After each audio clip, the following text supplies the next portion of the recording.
我带队拿下8000万订单，却被团队成员联名举报，理由震碎三观。下班后见客户，回邮件属于恶意内卷，严重影响团队公平。老板为平众怒，把我的奖金和提成全部分给了他们，然后甩给我1000块加班费。装逼烦，拿着，这是公司给你的公平。我点头收下了这1000块，转身就给公司最大的客户发去信息：沈总，今晚的谈判取消，我们公司禁止下班后见客户，您先忙，改日再约。那封联名举报信就拍在会议桌的正中央，上面签了10几个名字。装逼烦，大家对你的意见很大，8000万的单子是拿下来了，但这不能成为你破坏团队氛围的理由。现在的年轻人讲究 work-life balance， 工作生活平衡。你看看你，凌晨回邮件，周末跑工地，甚至半夜还在和客户对接。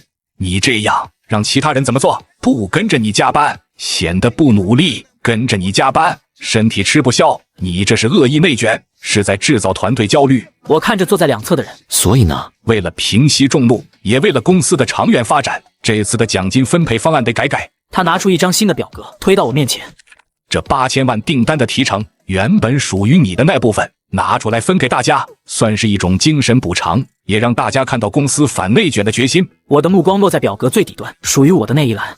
装逼烦啊，你也别有情绪，管理岗嘛，要有格局。这1000块是你上个月的加班费，公司一分不少你的。只要你改掉内卷的毛病，以后机会多的是。会议室里响起了窃喜声，那些原本属于我的几10万提成，现在平摊到了每个人头上。哼！我拿起笔，在那张领取确认单上签下了自己的名字，然后掏出手机，收下了财务转过来的1000块钱。行，王总说的对，是我觉悟低了。从今天起，我坚决拥护公司的决定，拒绝内卷，做一个合格的打工人。王总没想到我这么配合，愣了一下，随即大笑起来。这就对了嘛，装逼烦，我就知道你是个聪明人。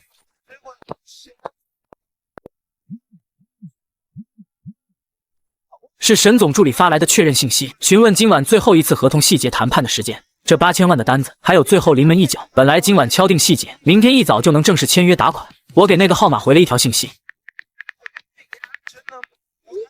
哼。手机在口袋里疯狂震动，不用看也知道是沈总的电话。我用这种理由放他鸽子，他估计已经在酒店房间里暴跳如雷了。我没接，顺手把手机调成了静音。回到家，我开始做饭。与此同时，公司的群里已经炸开了锅。当我在进家门的时候，就屏蔽了所有的工作群。这一夜，我睡得十分安稳。第二天，我踩着8点59分的点，准时打卡进公司。办公室里的人看我的眼神都带着点幸灾乐祸。庄经理，早啊，昨晚睡得不错。看来那几万块的横财让他心情很好。还行。那个，沈总那边怎么样了？今早王总问合同签了没，财务等着入账呢。不知道。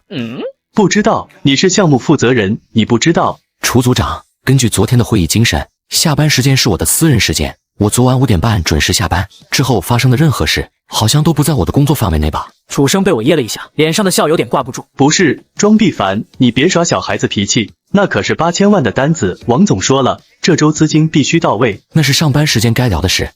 现在是9点05分，如果你需要我联系沈总，请提交正式的客户沟通申请单，审批流程走完，我会处理。什么申请单？以前不都是直接打吗？以前是以前，以前我内卷，现在我整改。为了不给团队制造焦虑，一切按流程来。就在这时，王总的秘书冲了过来。庄经理，王总让你马上进去。沈总刚刚发来正式公函，说我们公司缺乏职业素养，取消合作，还要起诉我们违约。桌子上是被打印出来的解约函。庄必凡，你给我解释清楚，这是什么意思？禁止下班后见客户，这是谁教你这么回客户信息的？王总把纸摔在我身上，我没躲。王总，这不是您昨天在会上强调的企业文化吗？您说下班处理工作是恶意内卷，您说要保护员工的私人时间，沈总约的时间是晚上8点，地点是他的酒店，这完全属于下班时间和非工作场所。我看着王总愤怒的脸，继续补刀。如果我去了，那就是带头违反公司规定，是给团队成员制造焦虑。为了团队的和谐，为了贯彻落实您的反内卷精神，我只能忍痛拒绝。你在跟我玩文字游戏，我是让你不内卷，没让你把客户往外推。界限在哪呢？王总，您得给我个标准，8点见客户不行，那7点行不行？6点半行不行？如果我去见了，他们会不会觉得我在抢功？会不会又联名举报我？我的提成和奖金已经被罚了，之后会不会再罚我的基础工资？王总被我问住了。昨天他为了安抚人心，把话说得太绝，把帽子扣得太大，现在回旋镖砸到了自己身上。行了，现在不是扯皮的时候，你赶紧给沈总道歉，把人给我哄回来。这单子要是黄了，你负得起责吗？王总，道歉可以，但我需要公司出具一份书面文件。什么文件？关于授权庄必凡在非工作时间接触客户且不视为内卷的特别说明，还得让所有举报我的同事签字确认，否则我怕我前脚刚把客户哄回来，后脚奖金又变成了大家的，到时候可能连1000块加班费都没有。你威胁我？我是在保护自己。王总，9点半了，我得去喝杯水。根据劳动法，每工作2小时我有权休息10分钟。说完，我转身离开。以前的技术总监老赵凑到我工位旁，庄哥，那个接口文档，只有你跟沈总那边的技术聊过细节，现在他们那边把测试服务器关了，我们这边一堆报错，你能不能？我看了一眼屏幕，那是上周6，我为了赶进度，自己上手帮他们改的。老赵，这不在我的 JD 里。我现在是市场部经理，技术问题请找 CTO， 或者你自己去跟沈总的工程师沟通。可是我英语不行啊，而且那个协议太偏门。那是你需要提升的职业技能。根据整改方案，每个人要对自己岗位的工作负责，我不能越俎代庖，那样会让你产生依赖心理，不利于你的个人成长。庄必凡，你一定要做得这么绝吗？怎么能叫绝呢？我这是在尊重你的专业性。这一整天，我的工位成了全公司最热闹的地方，有人来问我就说不知道、不清楚，不在职责范围。以前为了项目推进，大家省事，我把这些事情做了，可他们却觉得理所应当，看着他们像无头苍蝇一样乱转，我有点想笑。下午5点，王总再次把我叫进了办公室，这次他没发火，反而给我倒了一杯茶。庄必凡啊，我知道你有气，但公司是大家的，传承了对谁都没好处。只要你肯出手挽回沈总，那个提成方案我们可以再商量。商量？对，恢复之前的比例，哪怕再给你多加2个点。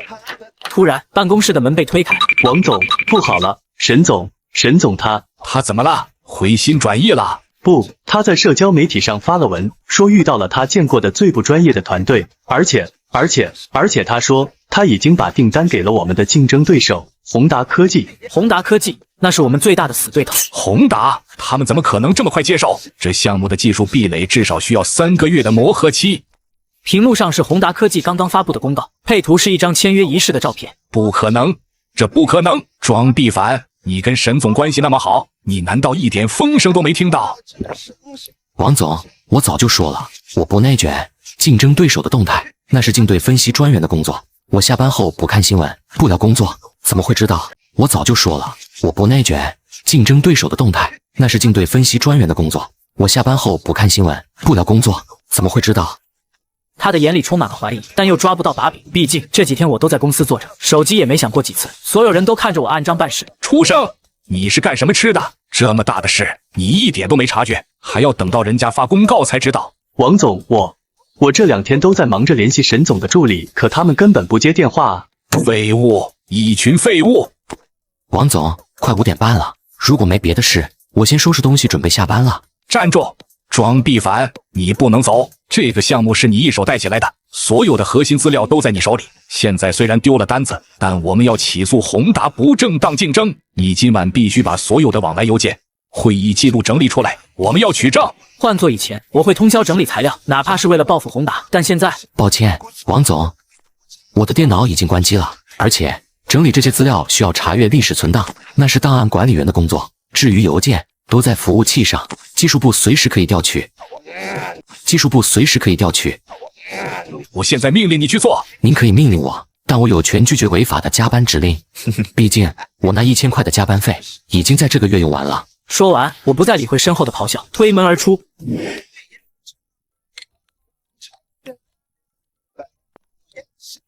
接通后，那头传来了一个熟悉的声音，是宏达的张总。壮，戏演得不错，这边的合同签完了，你的新办公室我也让人收拾好了，什么时候过来？真正的内卷，从来不是靠加班时长来衡量的，而是靠脑子。沈总之所以信任我，不是因为我半夜回邮件，而是因为我帮他解决了一个卡了3年的技术难题。解决方案不在公司的服务器上，在我的脑子里。接下来的3天，公司陷入了前所未有的混乱。宏达科技不仅抢走订单，还精准地发布针对我们的竞品方案，参数和报价都刚好压我们一头。王总召集所有高管开会，唯独没叫我。听说会上他拍着桌子骂我是内鬼，说肯定是我泄露了机密。法务部的人来找我谈话。庄先生，我们怀疑你违反了竞业限制协议和保密协议。其中一个律师推过来一份函件，请你配合我们的调查，交出你的私人电脑和手机。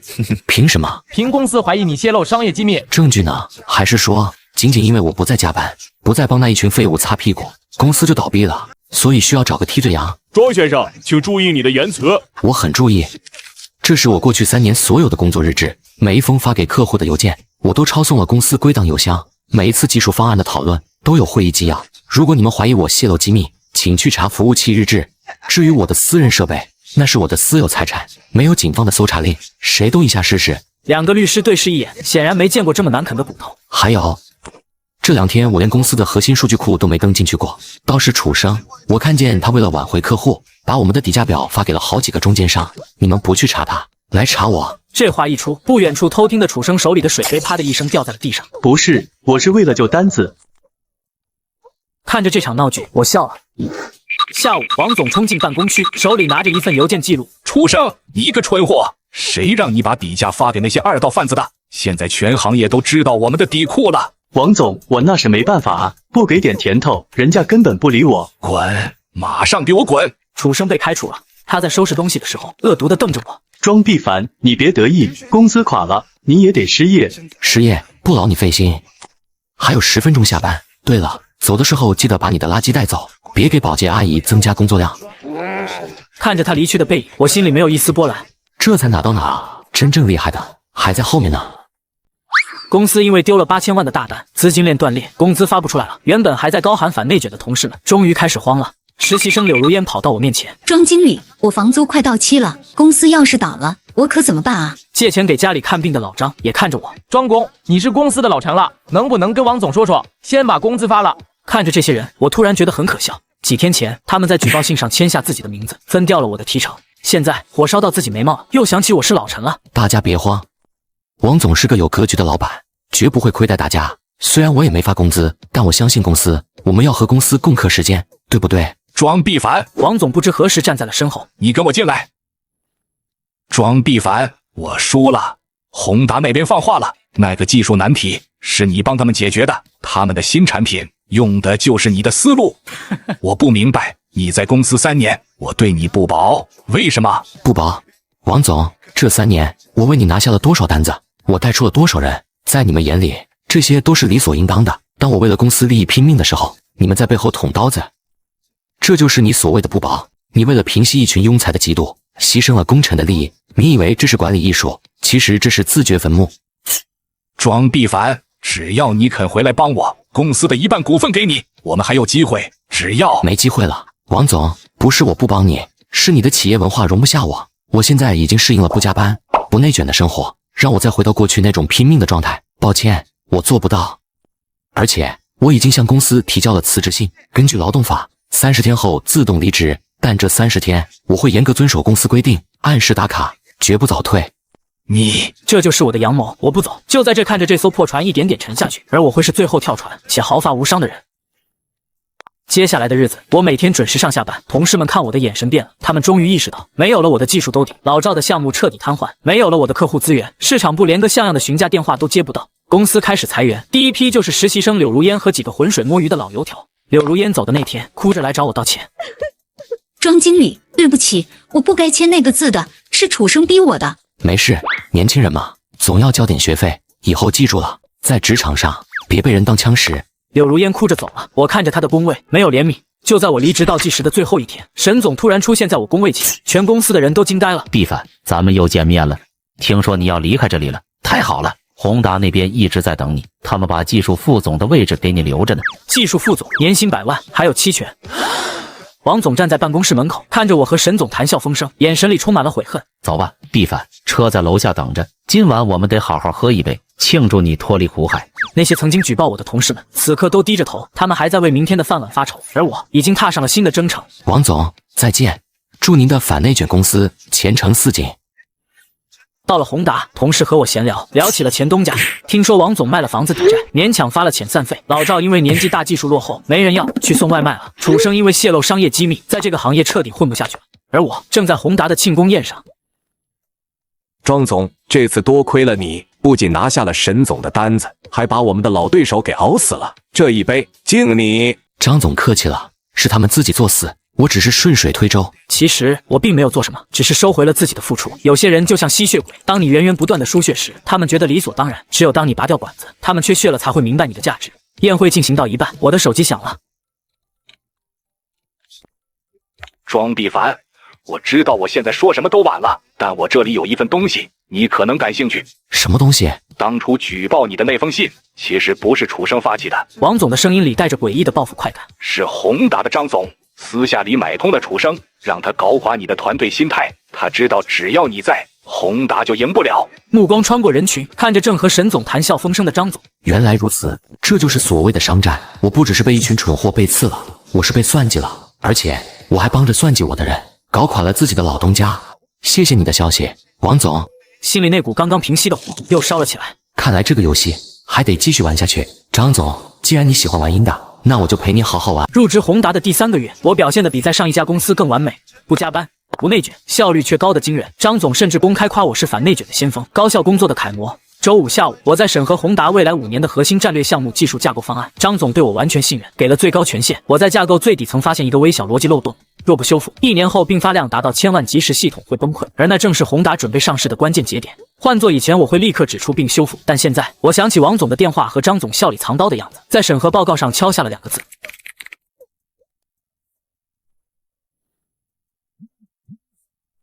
手机响了，是沈总发来的信息，约我周末去钓鱼。